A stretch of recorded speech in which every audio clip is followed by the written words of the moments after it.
جی سر، وہ سورہ نحل کی آیت نمبر ہے، آپ نے پچھلے دنوں ذکر کیا تھا، آیت نمبر 9 ہے، اس کو اگر کائنڈلی آپ تھوڑا ایکسپلین کر دیں مجھے۔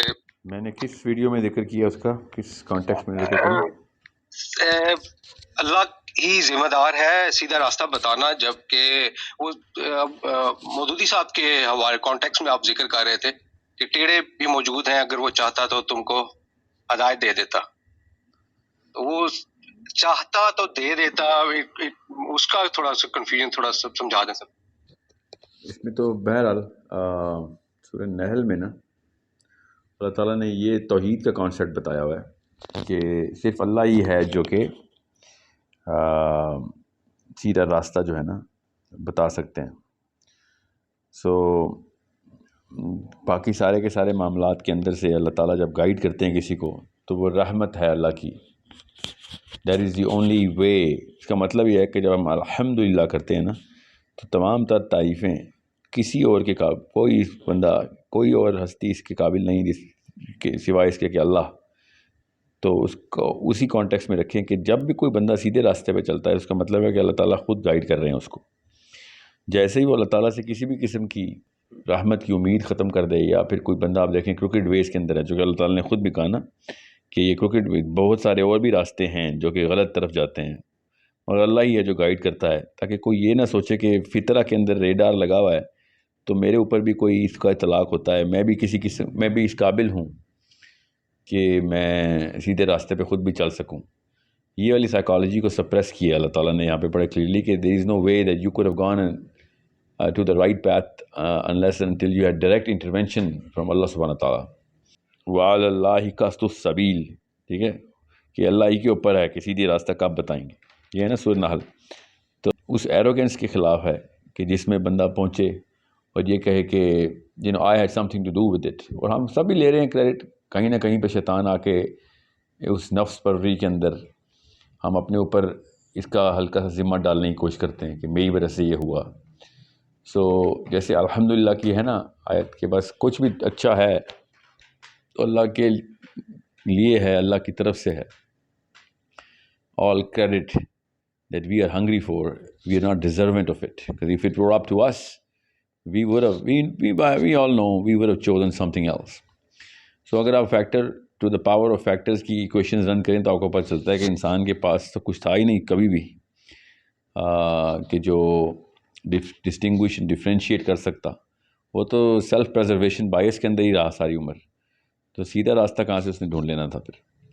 تو سیدھے راستے پہ تو تکلیفیں آتی ہیں، you have to be a giver, you have to know sacrifice is abundant in the path of Allah subhanahu wa ta'ala in heaven۔ تو اللہ تعالیٰ نے پھر یہ بتایا ادھر کہ یہ اللہ ہی ہے جو کہ تمام تر ان راستوں کے اندر سے روشنی دکھاتا ہے انسان کو اور لے کے بھی چلتا ہے۔ So it is not much to it, اس کو زیادہ توحید کے علاوہ کسی اور چیز کے اوپر مت ڈالیے گا اس کو۔ Thank you.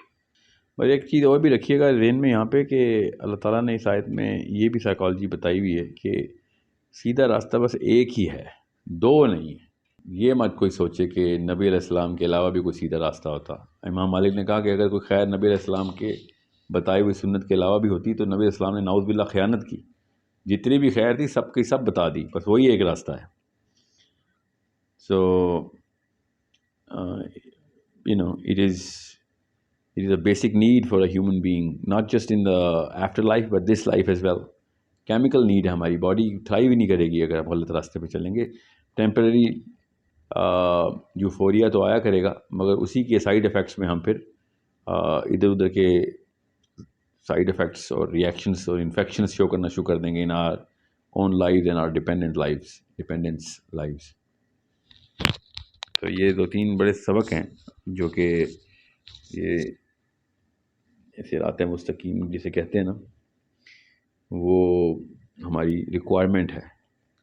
It is not a luxury, it's a necessity. It is not a favour we do to anybody else except in to our own selves. جی بہتر سر۔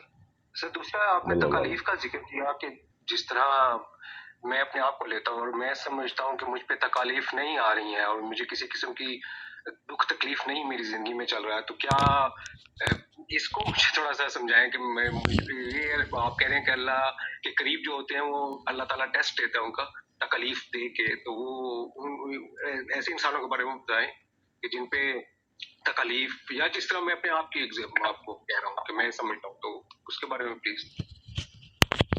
جو حالات اس وقت انسانوں کے ہیں اس میں کوئی بندہ یہ سوچے کہ وہ ربنا آتنا فی الدنیا حسنہ کا مطلب یہ ہے کہ میرے پاس کوئی تکلیف نہیں ہے، بڑی گاڑیاں گھر رہے ہیں، تو میرے پہ فی الدنیا حسنہ کا اطلاق ہو رہا ہے، تو عمومی دنوں میں تو میں سمجھ سکتا ہوں کہ ایسی سائیکالوجی کیوں بنے گی، مگر آج کل کے دور میں اگر ایسی سائیکالوجی بن رہی ہے نا تو پھر ورلڈ ویو کلیئر ہی نہیں ہوا اس مسلمان کو۔ آپ خود سوچیں نا کہ آپ کے اپنے رشتہ داروں میں سے ایک رشتہ دار بالکل بھوکا ہو، بلکہ بھوکا تو چھوٹا سا لفظ ہے، اس کو جان کا خطرہ ہو، اور اس کے باقی کے رشتہ دار ہی خالی، صرف رشتہ داروں کی بات کر رہا ہوں، وہ سکون میں سو رہے ہوں، تو چلیں اس کو بھی قریب کر لیتے ہیں۔ آپ کی اپنی بیٹی یا بیٹا جان کے خطرے میں ہو اور آپ سکون سے سو رہے ہوں، تو پھر آپ کی انسانیت پہ اور میری انسانیت پہ شک ہوگا نا ہمیں کہ یہ کیسا کیا معاملہ ہوا ہے۔ تو جو حالات ہیں اس وقت امت کے، اس میں تو ربنا آتنا فی الدنیا حسنہ کا تو ایک ہی مطلب ہے کہ جتنے بھی بندے ہمارے مسائل میں شکار ہیں، سب سے پہلے ان کی ہیلپ کرنے کے لیے جو پریپیئر کر رہا ہے اس کی ہے دنیا حسنہ۔ جو پریپیئر نہیں کر رہا ہے he is not part of the bigger equation of how to actually get help to those people who require help, ٹھیک ہے۔ وہ اللہ تعالیٰ نے کہا نا وما لکم لا تقاتلون، کہ آپ نے اس وقت کیوں نہیں why didn't you go and kill the فساد، ٹھیک ہے، والمستضعفین من الرجال والنساء، جب وہ لوگ جو کہ بالکل کمزور تھے، آدمی اور عورت چیخیں مار رہے تھے، ٹھیک ہے، کہ ہمارے پاس کوئی مدد بھیج، اللہ میں ہمارے پاس کوئی مدد بھیج۔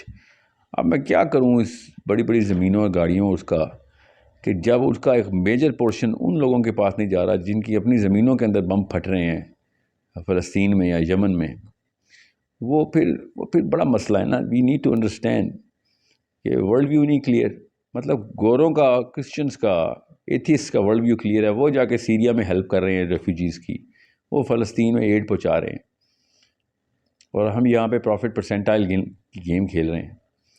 سو this is a problem that we better understand as Muslims, that we did not understand Islam, we didn't even understand insaan, کہ اگر ہم باقی کے انسانوں کو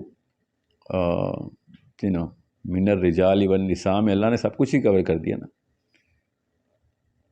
آپ I hope you understand, we come to this planet as responsible human beings, responsible for other human beings, all the other human beings that are alive at our times, and most importantly that are about to come as next generations and the generations after that. ان سب کی بھلائی کے لیے کیا کام کر رہے ہیں۔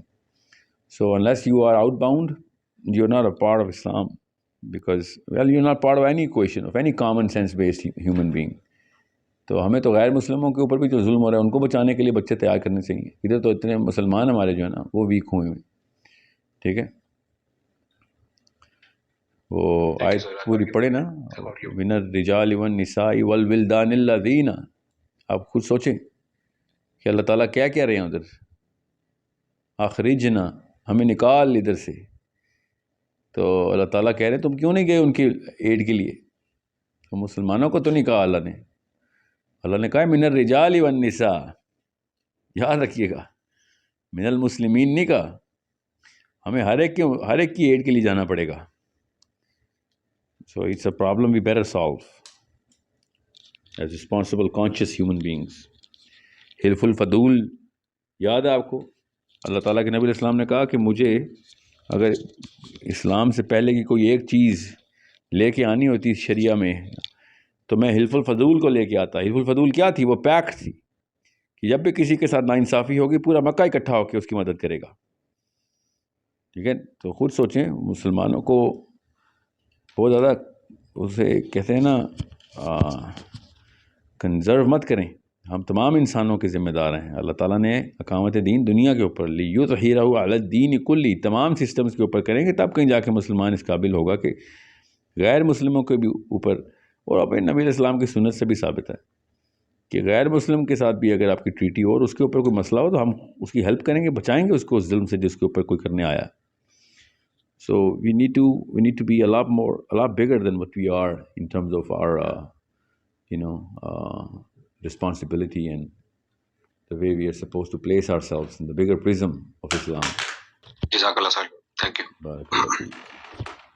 جب بھی آپ مسلم اسکالرس کو سنیں نا, اور وہ اگر بگر پرابلمس کے اندر ان تمام کلسٹرز کے بارے میں پرائرٹائزیشن نہ کر رہے ہوں مسلمانوں کی, تو they are suppose to be questioned by us. ٹھیک ہے, تو اللہ تعالیٰ کہ نبی علیہ السلام نے کہا نا کہ میری امت تو ایک جسم کی مانند ہے, کسی ایک عضو میں تکلیف ہوتی ہے تو پورا جسم اس سے کانپتا ہے, تکلیف محسوس کرتا ہے. تو یہ بہت ضروری ہے کہ آپ بچوں کو بھی اسی سائیکالوجی کے اوپر رکھیں کہ you not a single human being with just 4 people in the family or 20 or 200. You're a part of a bigger community. Wherever there is going to be a problem, you better have the skill and all that resource to use that skill to go for the aid of wherever there is. Sweden کی 4 NGOs کو یہ بات سمجھ آ گئی ہے, 18 لڑکیاں اٹھ کے فلسطین پہنچ گئی تھیں رمضان میں. یہ ہمارے مسلمان لڑکوں کو بات کیوں نہیں سمجھ آتی؟ So that's what I'm saying. It's a common sense thing. It's not a rocket science, I'm telling you. Whoever is trying to tell you وہ بڑا ایکسٹریم قسم کا فلسفہ ہے, تو پھر اس کو کہنا جب تمہاری بچوں پہ کوئی مصیبت آئے گی تو ہم سے نہ ایکسپیکٹ کرنا. پھر ہم اتنے ایکسٹریمسٹ, اگر ہم ایکسٹریمزم میں نہیں جاتے تو بس پھر ٹھیک ہے, اپنی کھیلو.